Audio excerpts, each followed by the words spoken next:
இந்த ஊர் மக்களோட பல வருஷ ஏக்கத்தை நீங்க நிறைவேற்றி வச்சிருக்கீங்கயா. இது ஒன்னே போதுங்க சாமி எங்களுக்கு.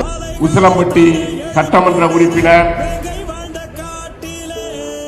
தெற்கே பல பேர் சோரம் போனாலும் நான் சோரம் போக மாட்டேன், வீரனாக நிற்பேன் என்று எங்களோடு நின்று கொண்டிருக்கின்ற அன்பு சகோதரர் ஐயப்பன் அவர்களே,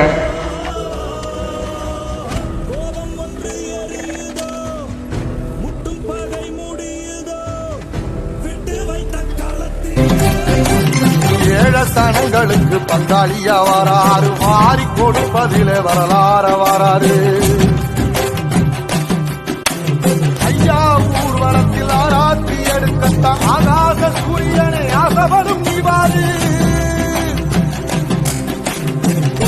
சொன்ன சொல்லில் சத்தியம் அளிப்பாரு, நிச்சயம் அதைப்பாரு.